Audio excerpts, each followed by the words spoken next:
Okay, good morning, class. Here we are again with our course Communication, Business, and Negotiation. So, after last week, we discussed about diversity that I believe all of you met different diversity every day. Maybe you came from different background of family, you met a different kind of friends from different tribes or country or even region. So you learned about that, and I believe that you already submit the assignment. Today we will discuss about planning a message. After you got information that we live in various and various background and a very dynamic environment, you may see that planning a message or writing a message for your audience is not that easy as we thought before. Um, in this class, we will learn about writing, listening, and also presenting. And the last one is negotiating. And the first part is writing. Why we have to understand the people that we will give a written letter, for example, because by understand who they are, it would be easier for us to planning the message, and that part is become a very important step on your preparation. On the writing process, there always be three stages. The first one is planning. On the part of planning the writing, you have to analyze the situation. You have to define your purpose and develop an audience profile. So I would say understand your audience, understand their background, understand the concept of diversity is part of the analyze the situation. And after that, you have to gather the information. What their needs, what kind of information they want to have, how to give them the necessary points and satisfy their needs. After you know what they want, you can choose your medium and also the channel. For example, because now we are living in the pandemic era, so it kind of be more difficult to meet people. So we can choose maybe the easiest one is writing email because it's business, so email it's the best. Or do people nowadays still accepting a letter like post letter or postcard? I don't think so. Maybe email is the most relevant one. And if you have to have face-to-face conversation, maybe you will choose Zoom, Google Meeting, for example, and another tools to meet them. So you have to choose the medium and also the channel. And I want to emphasize for you because this is part of your professional experience. I believe that all of you already have your email address, but put in your mind that email address is a very important part of choosing medium. Do not use weird email address. Like for example, I found out that one of my students have an email address such as like sexy lady 1909, for example. Thus, every time she sent me a message in the email always went to the junk folder or spam. I said to her, I never accept your email. So I tried to refine again her email, and it turns out my email considered her email address as a spam. So, in terms of preparing your future business professional, you have to create your professional email address, usually using your real name. And I suggest not to use any weird combination such as like year like 1996 because you were born in 1996. Try to find more formal. In the future, if you join a company, usually they will give you a formal or business email. But nowadays, you also can use your student email, even though sometimes it's, I don't know, because some of the students' email only contains numbers, but it's okay as well because it's a formal email. Then you can organize the information by define your main idea, limit your scope, do not talk too much in the letter or email. Choose a direct or indirect approach and outline your content. First, it is important to make an outline because sometimes we can write abstract thing without really have a proper intention or objective. Sometimes it will make our reader confused about what we would like to say. So I suggest you make an outline first or skeleton. In the Bahasa Indonesia, usually the teacher said you make skeleton or draft first about what you want to say. And then you can start to write. On the writing process, adapt to your audience is very important because if we know your audience, you can use the right attitude or politeness. You can have positive emphasis and also unbiased language. It is important to build a strong relationship with your audience by establishing your credibility and projecting your company's preferred image. Control your style with a conversational tone, plain English, and appropriate voice. I believe that English may be not our first language because we born in Indonesia, so our native language is Bahasa Indonesia, which I believe as well that my Bahasa Indonesia is not that perfect as well. So how we able to write and speak in English perfectly in 100%? I don't think so. But I think by practicing more and more, it will make our style both in writing and conversation better. And for some formal writing paper or letter, usually there are also a proofreader that we pay to check our writing because once again this is not our native language, so it's normal not to be perfect, but try to practice. By knowing your audience, you can adapt your word. Instead of saying, "Do you want to eat with me?"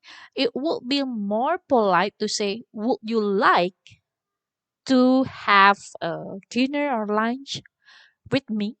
So it's a very simple thing, but it create more polite language. Then you can compose the message by choose strong words that will help you create effective sentence and coherent paragraph. Once again, this is a process, so we might be not perfect at this time, but we will always learn to be better.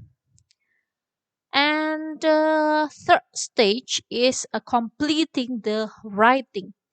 After you write everything, you can revise the message by evaluating the content and review. Is it readable or not? You can edit it, you can rewrite for conciseness and also clarity. You have to produce the message by using some elements and layout maybe. So your reader might see that you are a professional writer, because a professional person will not send a messy email message, for example. So we so say we will write in a email, do not put typo, do not put a messy paragraph or a wrong capital. It will show that you are not professional. So as simple as that. I also see several times that so in my department we collaborate with some companies to create internship. So every time the students want to intern to the company, they would CC me because I'm part of the department.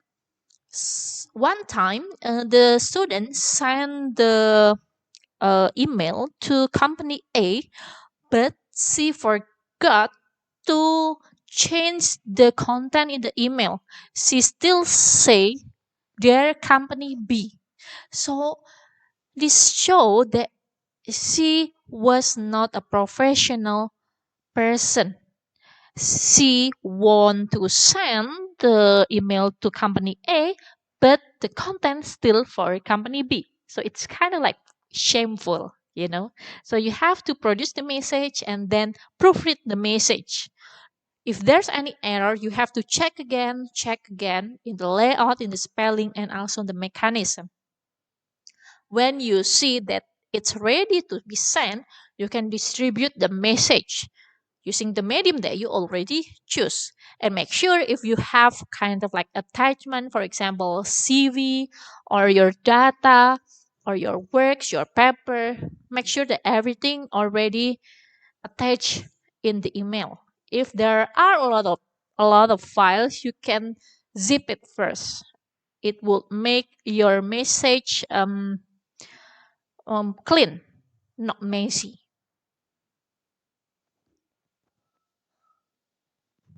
Next, we will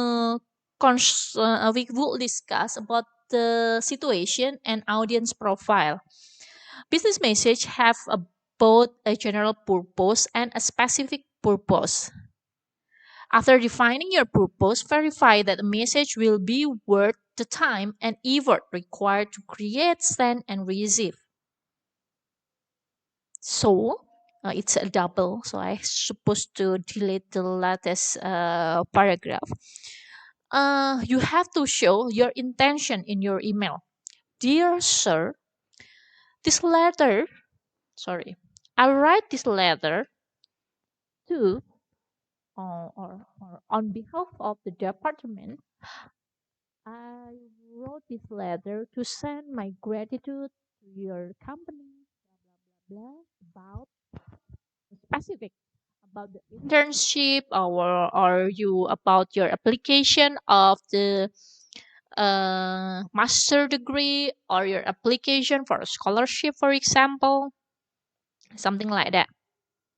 So be sure you define your purpose. Do not try to talk here and there. If I would say in bahasa Indonesia is ngobrol ke sana kemari, because email is supposed to be precise about your intention of the email, so the reader will be easily understand what do you want from them.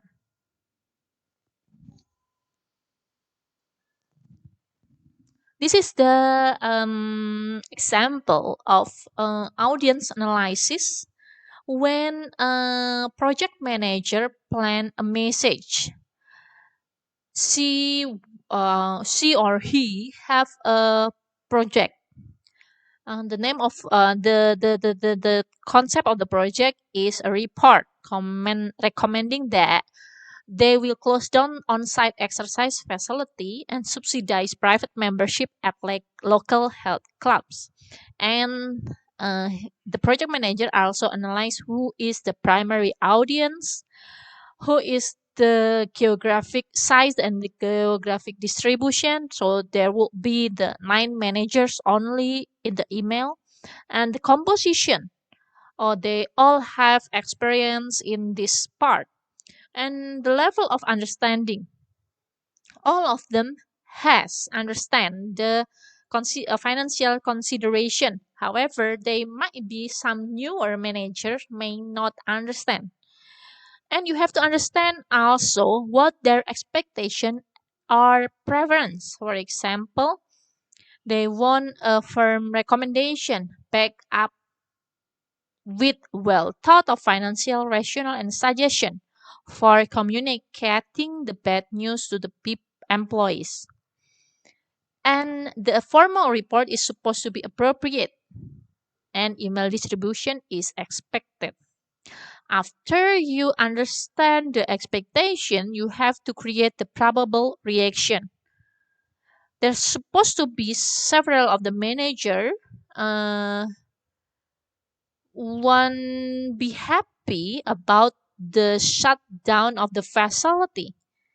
They will be not happy. They will be angry. So they will give a negative reaction. So as a project manager, you have to create like preparation when you meet that kind of rejection of negative comment, for example.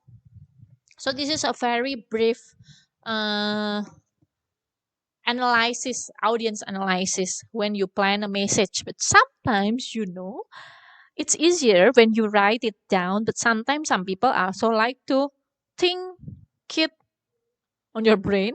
Some people also like to draw in the mind maps about the primary audience, the geographic, the composition, and etc. etc. So it's up to you. This is just one of the example of audience analysis. When we mention about the media and channel option, there are a lot of options in communication. There will be oral, in person, or digital. In person means we have face to face conversation. I would say face to face is um a very the easiest one, because it's easier for you to understand their feedback, verbal and non-verbal. There will be less misunderstanding. Uh, and also there's an emotion that you can see. Do they like you or do they don't like you, for example? But because for example today we have pandemic condition, it will be very difficult to meet person face to face. So we also have to consider oral but using digital channel. For example, using Zoom, MS Team, video conference, Google meeting, for example. I think the oral digital channel give almost the same advantages with the oral in-person channel. However, it will we maybe cannot see nonverbal cues in 100%. And sometimes you might also found difficulty on signal maybe, or also you lost contact or you lost focus because you are in the different place with them. And the third one is written, sorry.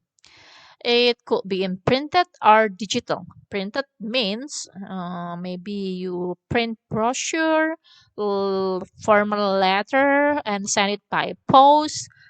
You print paper, sorry, not paper, report paper or magazine or something like that. But nowadays we also use digital written. Uh, in the digital written medium or channel, it's a very fast delivery and easy to reach geographical, like in the fast geographical area. It's also very flexible because there are a lot of channel. There's a blog, emails, There's a lot of type of email, for example, and also there's a lot of blogosphere. And it's easy also to structure the message. There are also Twitter and Facebook. It's kind of have different type of written subject or material, but it's almost the same. You write it, so you have to understand your audience, for example. And because it's written, you can also have more in-depth information. And using digital, you can also understand audience reaction.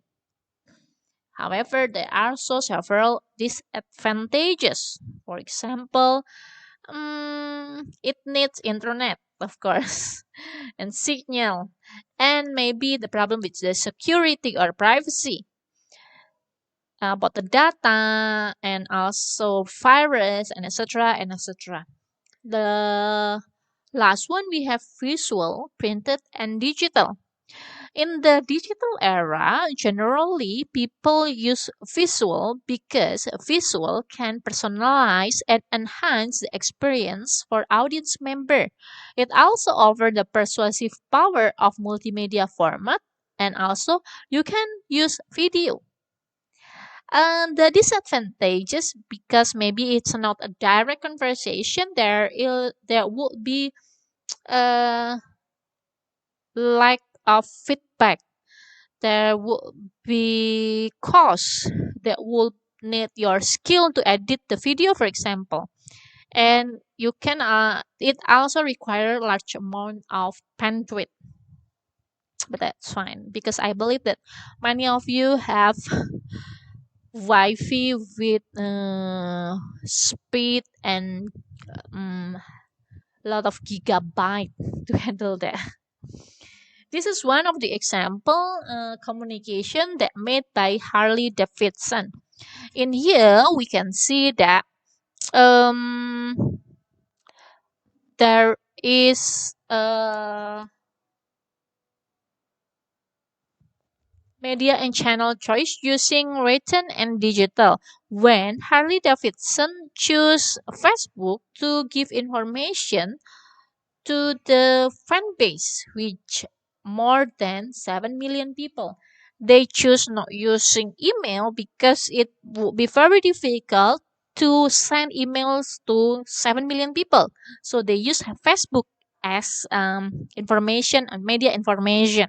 And they also put a picture as visual and also video in the link. The information on the content is quite simple.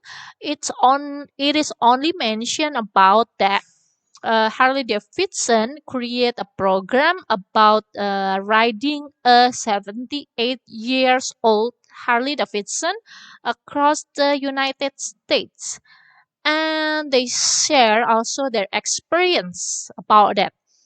And later on, if the fans or the people or the audience want to see the video, they just can click the link. So it's quite easy. Okay, this is the language that I mentioned before about how you choose the right attitude, you choose the right, or you use polite language based on the person that you targeted in your emails. For example, this is unacceptable and also preferable. We could say that this is several example, but I would say using special designation. We are not allowed to use words of women doctor or male nurse because it is rude by pointing the profession with the gender. So what is the difference of women and men doctor? Why you have to put the gender on the profession? And the nurse, why you have to mention the nurse male or female? So it's not acceptable. So it is better to use only doctor or nurse. See? And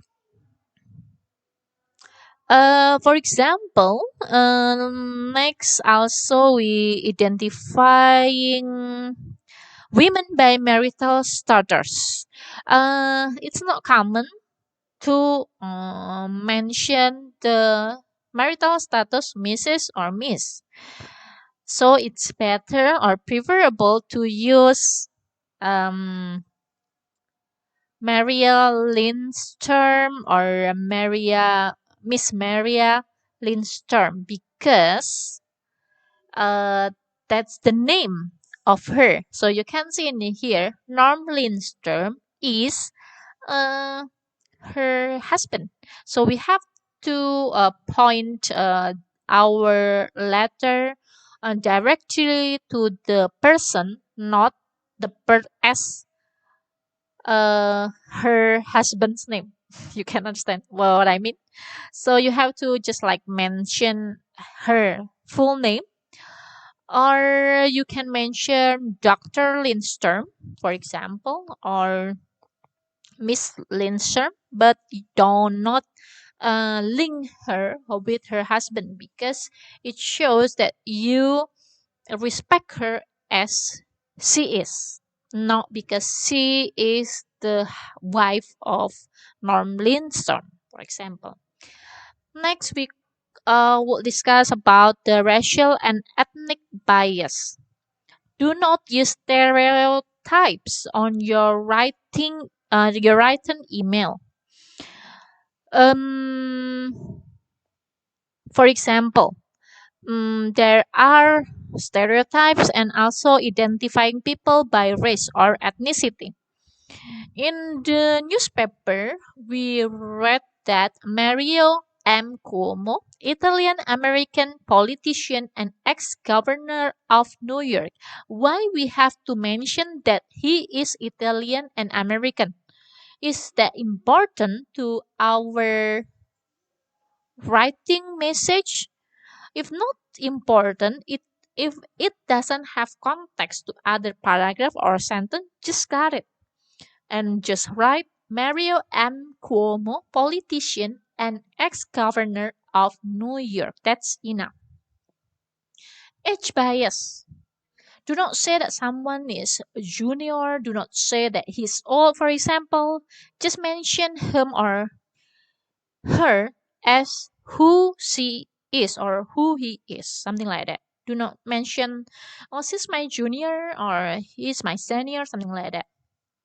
And be careful also about the disability bias. For example, a disabled worker face many barriers. It is put the bias because people with uh, we put the tagline or we label them as disabled worker, but we supposed to say that they are workers, however they have physical disabilities, so it's more polite in our message. It's kind of difficult, I know, but try to keep up with me in here because it kind of like small, simple, but it is important. Just practice and practice, and I believe that you already do that. Next is finding the right tone. You have to understand your audience to make the typical of information or sentence or paragraph.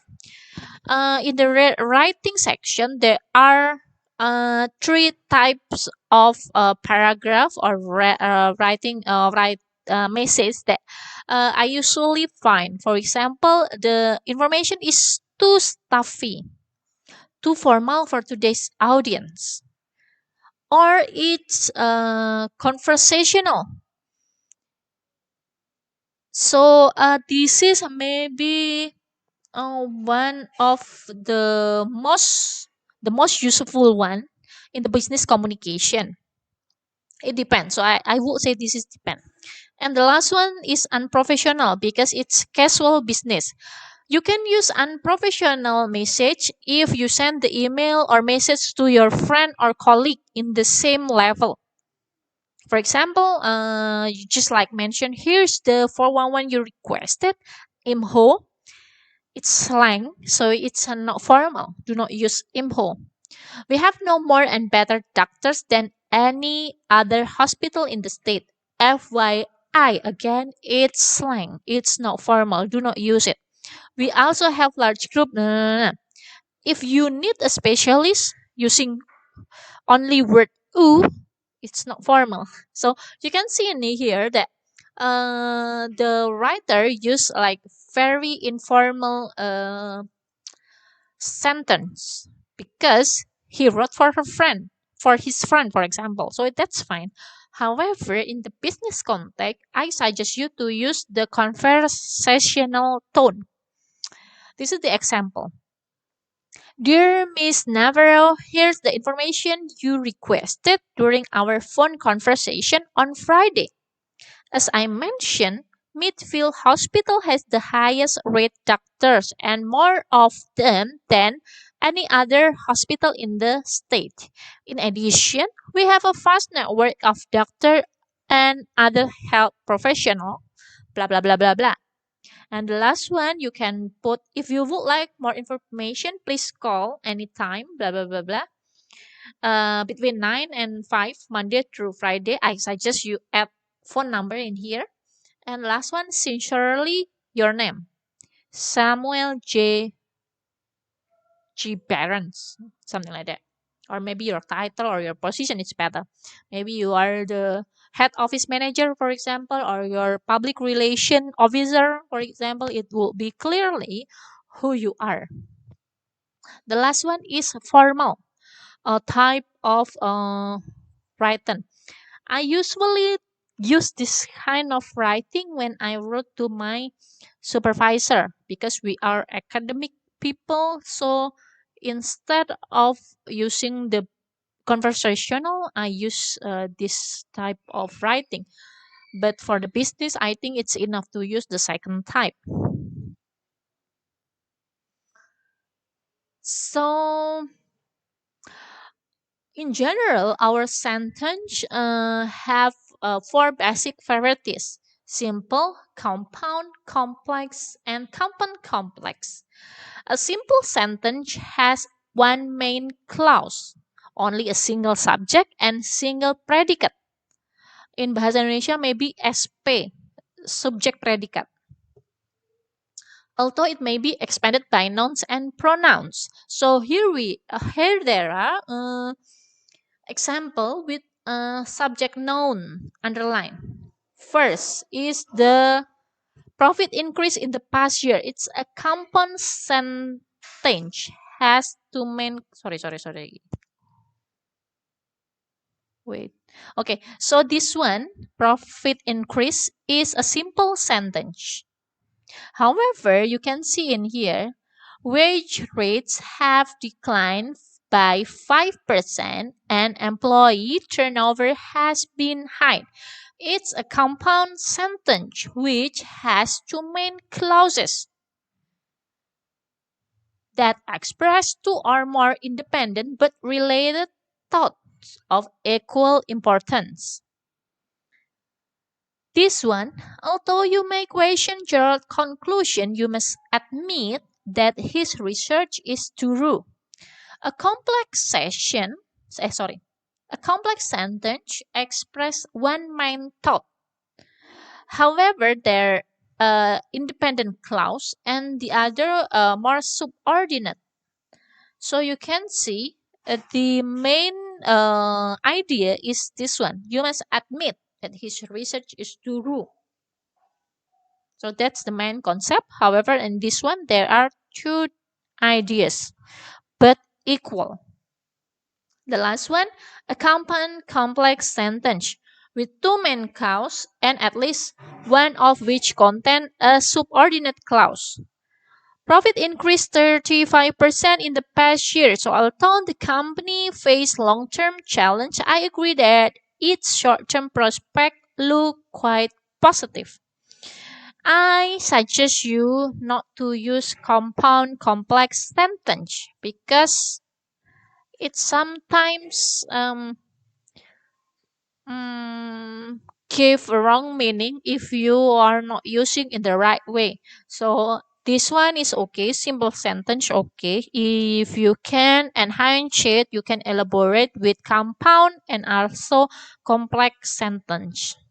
But this one is maybe sometimes it's too complicated or too long, and sometimes the reader will not understand. And the last step is proofread. After you write everything, you can check again, is there any typos? Is there any wrong capital? Is there any wrong margin or maybe space or etc. and extra and etc. You can see in here the proofreader like do give points where it has to change with the red mark. However, nowadays in the Microsoft Word, you can use track changes, for example, to see how you choose from first idea to next idea, or you can also use comments to see which one that you have to change. The change in here maybe it's simple from things that informal to more formal.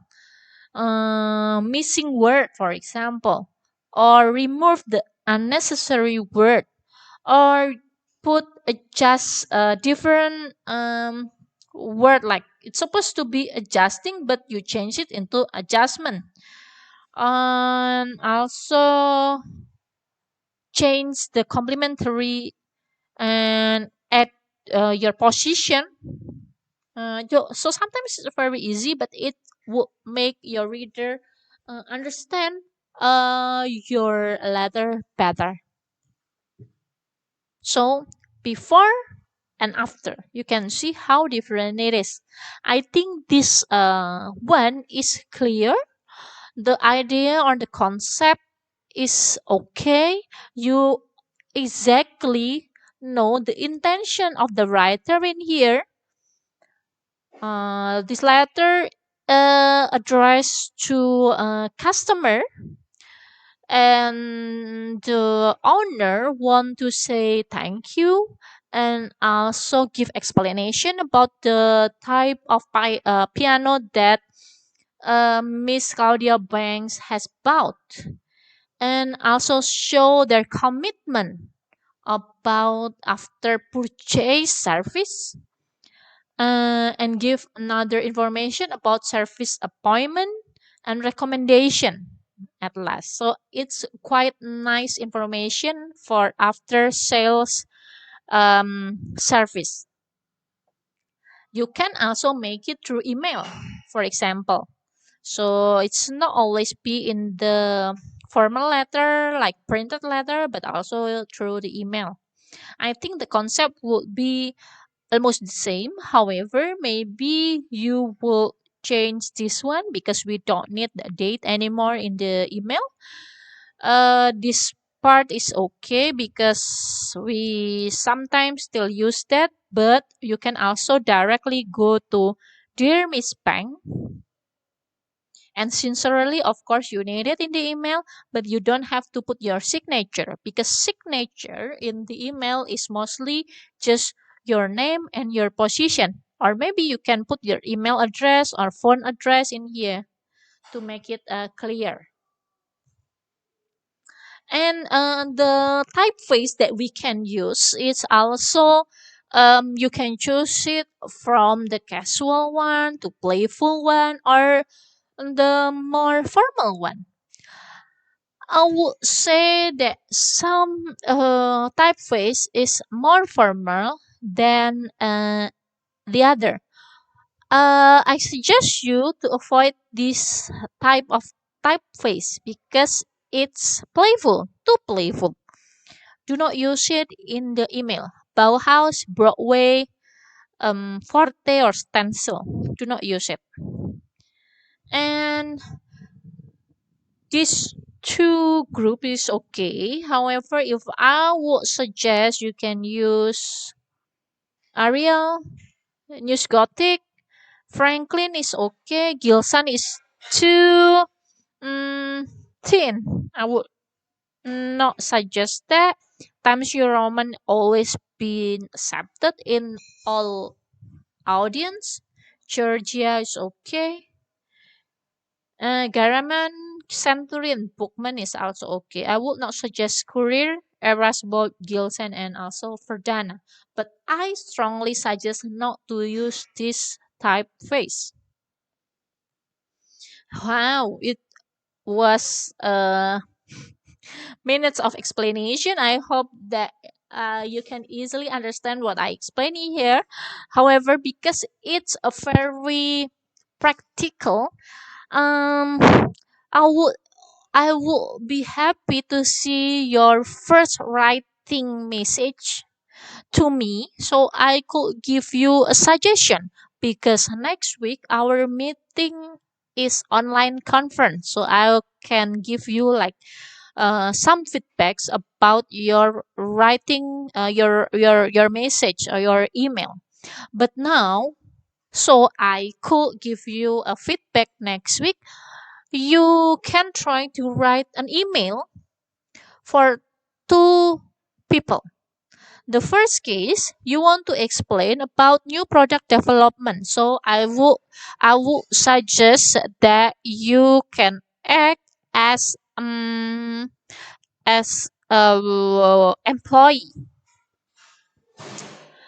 employee that you want to explain to your boss about your invention.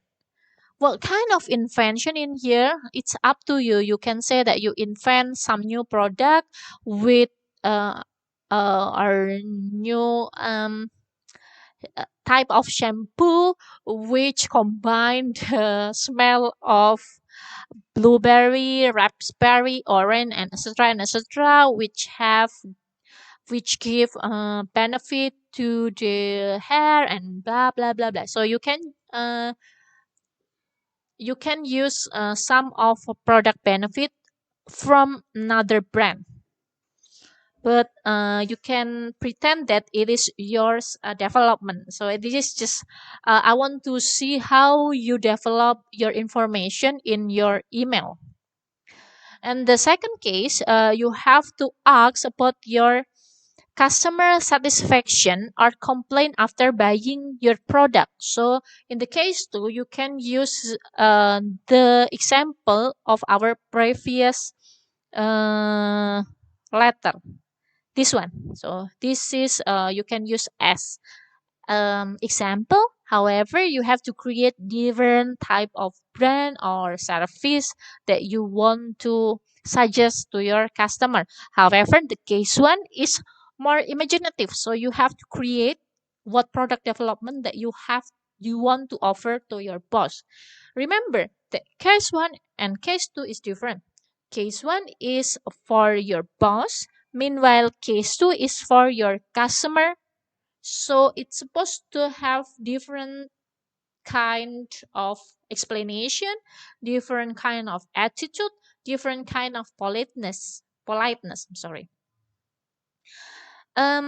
You can use also heading or kop surat if needed. However, I think this is an email concept, so you don't have to. And do not forget to put your signature, for example, name, position, contact, and etc. in your message. I suggest you to send me in a PDF. So there will be 2 pages PDF in one file that you send to me. Uh, Maximum on Sunday, I would say.